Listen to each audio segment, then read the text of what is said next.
વિનોબા આશ્રમ શાળા ગળત કે કોઈ પણ આશ્રમ શાળાના વિદ્યાર્થીઓ, નવી તાલીમના વિદ્યાર્થીઓને ખબર હોવી જ જોઈએ ને હશે જ, છે જ કે આજે આપણા ઝીણા કાકાનો નિર્વાણ દિવસ એટલે કે પુણ્યતિથિનો દિવસ. કેવો?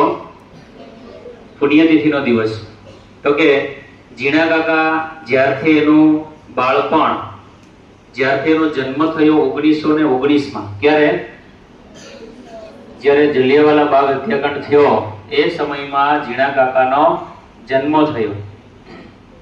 વિચાર કરો, એ સમયમાં જ્યારે જન્મ થયો ત્યારે ગરીબી કેવી હશે, અને એમાંથી એક ઝીણા કાકા નામના વ્યક્તિ, અને આજે આપણા સમગ્ર દક્ષિણ ગુજરાત માટે એક બહુ મોટી વાત કહી શકાય કે જેણે સમાજના માટે ખૂબ સારા કામ કર્યા.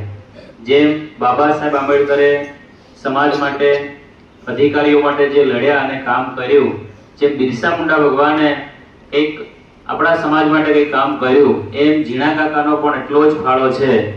તો ઝીણાભાઈ રણછોડજી દરજી, એનું પૂરું નામ 24 મે, ઉનાળામાં 24મી મેના રોજ 1919માં તેમનો જન્મ થયો.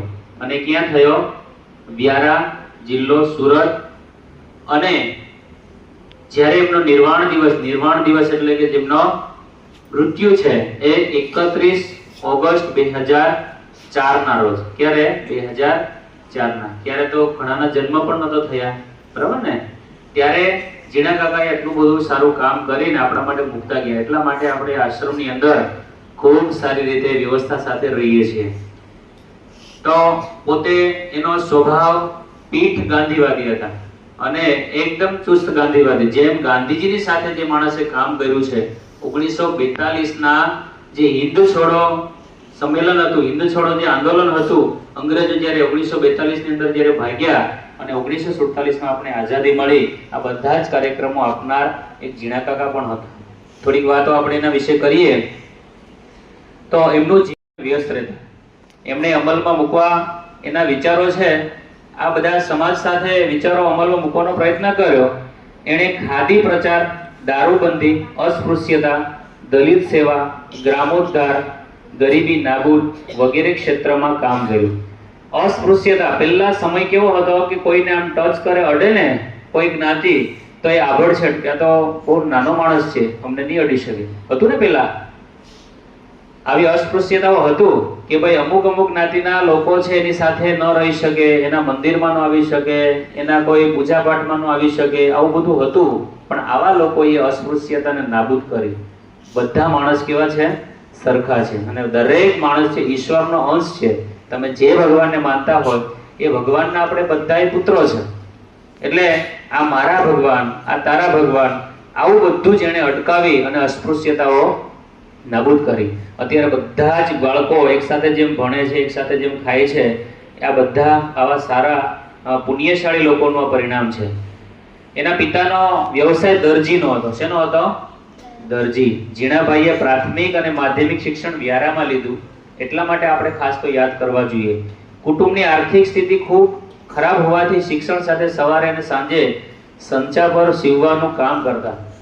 બોલો, દરજીનું કામ સીવવાનું હોય ને, એ સંચા પર કપડા સીવવાનું પણ કામ કરતા હતા. અને દર રવિવારે જ્યારે હાટ બજાર ભરાય ને, એ કપડા પણ ત્યાં વેચવા જતા હતા. આવો મહાન માણસ આજે ક્યાં સુધી પહોંચ્યા છે. એને વાંચવાનો બહુ શોખ હોવાથી વ્યારામાં આવેલ સાર્વજનિક શિવાજી પુસ્તકાલયમાંથી પ્રેરણાદાયી પુસ્તકો પણ વાંચતા હતા. બરાબર? એટલે ઝીણાભાઈ દરજી છે, એમનું જીવન ખરેખર સંઘર્ષમાંથી, ઝીરોમાંથી હીરો તરીકે સાબિત કર્યું છે. ઘણી સમિતિઓના એવો અધ્યક્ષ પણ રહ્યા છે. સાર્વજનિક હાઈસ્કૂલની અંદર એ ઝીણાભાઈ દરજી સુરતની સાર્વજનિક હાઈસ્કૂલની અંદર દાખલ થયા. એમની શાળાનું નામ, એની હોસ્ટેલનું નામ KN હોસ્ટેલમાં. કઈ હોસ્ટેલ હતી? KN hostel. એ પુસ્તકાલય મંત્રી પણ બન્યા. જ્યારે જે ભણતા હતા ને, જેમ તમે ઓફિસ મંત્રી ને મહામંત્રી બનો છો ને, એમ પુસ્તકાલયની અંદર તેઓ મંત્રી. પહેલેથી એને નેતાગીરીનો બહુ શોખ, પહેલેથી એને કંઈક સમાજને આપવાનો બહુ શોખ. અને એવી નેતાગીરી કે જ્યારે એ નિર્ણય લઈને એ સમાજ માટે ખૂબ સારી બાબતો હતી. એટલે એને વાંચવાનો ખૂબ શોખ. પોતે અનાવિલ આશ્રમના 1936માં મેટ્રિક થયા પછી ગાંધીવાદી દયાળજી દેસાઈના સંપર્કથી આઝાદીની ચળવળમાં પણ જોડાયા. પછી એક અનાવિલ આશ્રમના ગૃહપતિ અને પ્રમુખ પ્રખર ગાંધીવાદી તરીકે, અને એ પોતે ગૃહપતિ પણ રહી ગયા છે. સાથે સાથે ગૃહપતિમાંથી એક પ્રમુખ અને આપણી સંસ્થાના પ્રમુખ પણ એ રહી ચૂકેલા છે. એટલે આ તકે આપણે કાકા અને મારા જે પપ્પા જે છે એમનો ખૂબ જ નિકટનો સંબંધ હતો. નિકટ એટલે નજીકનો. અને ઝીણા કાકાના જે પત્ની જે છે ઉર્મિલાબેન, એ અમારા ઘરે એટલે કે વ્યારાની અંદર, જાગૃતિની અંદર અમારું ઘર છે, ત્યાં અવારનવાર આવતા. એટલે અમે ઝીણા કાકાને તો બહુ નજીકથી ઓળખતા. એમના પત્ની આવે, અમારા ઘરે વાતો કરે, જમે. અને બીજું કે ઝીણા કાકા આપણી જે ઉત્તર બુનિયાદીઓ છે અને જે આશ્રમ શાળાઓ જે છે એની જ્યારે મુલાકાત લેતા ત્યારે એમની પાસે 4 વ્હીલ હતી. ભાઈ તે જમાનામાં મોટી ગાડી કોઈની પાસે હતી નહીં. તો ઝીણા કાકા આવે એટલે એમને બેસવા માટે ખુરશી નહીં આપવાની. આવે એટલે આ ઓટલીઓ જે બનાવી છે ત્યાં હું એક આસન પટ્ટો પાથરી આપવાનો અને એક લાંબો જે તકિયો હોય ને એ તકિયો એમને આપી દેવાનો. એ વર્ગની અંદર પણ નહીં આવે, બસ ઝાડવા નીચે બેસે. અને એમનો જે ડ્રાઈવર હોય, તમારા જેવા બાળકોને ભેગા કરે, અને એમનો જે ડ્રાઈવર હોય એ ડ્રાઈવરને કહે કે ચાલ ભાઈ તું 10-10, 12-12 છોકરાઓને ગાડીમાં બેસાડ અને એક ચક્કર લગાવ. એવી રીતના જેટલા બાળકો ભણતા હોય એ તમામે તમામ બાળકોને પોતાની ગાડીમાં ફેરવતા. બીજું કે ઇન્દિરા ગાંધી જ્યારે વડાપ્રધાન હતા, સાંભળેલું તમે નામ ઇન્દિરા ગાંધીનું? તો ઇન્દિરા ગાંધી જોડે પણ એમનો નિકટનો સંબંધ હતો, નજીકનો. જ્યારે ઇન્દિરા ગાંધીની ઓફિસમાં જ્યારે વડાપ્રધાનને મળવા જવાનું હોય તો ઝીણા કાકાએ કોઈ દિવસ મંજૂરી લેવી નથી પડી. ઇન્દિરા ગાંધી કેબિનમાં બેઠા હોય તો ઝીણા કાકા દરવાજો ખોલીને, એ કેબિનનો દરવાજો ખોલીને ઇન્દિરા ગાંધી સામે હાજર થઈ જતા. એવા એમના ઇન્દિરા ગાંધી જોડે પણ એમના સંબંધ હતા.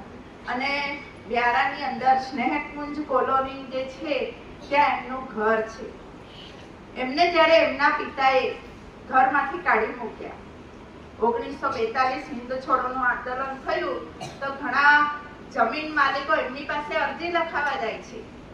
એમના ફાધર જે છે એ પ્રખર વિરોધી હતા. એટલે ઝીણા કાકાએ અરજી લખી આપી. એટલે એમના પિતાને એ ગમ્યું નહીં, એટલે એમને ઘરની બહાર કાઢી મૂક્યા.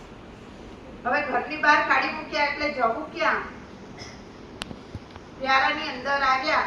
અને એમના જે પત્ની જે છે, હવે જીવન નિર્વાહ કેવી રીતના ચલાવવું, પોતાનું ઘર કેવી રીતના ચલાવવું, એટલે એમના જે પત્ની જે છે ઉર્મિલાબેન, એમણે ખાદી ભંડારની અંદર કામ કરવાનું શરૂ કર્યું. શું કામ શરૂ કર્યું? એમના પત્નીએ ખાદી ભંડારની અંદર જઈને ખાદી વેચવાનું એમણે કામ શરૂ કર્યું.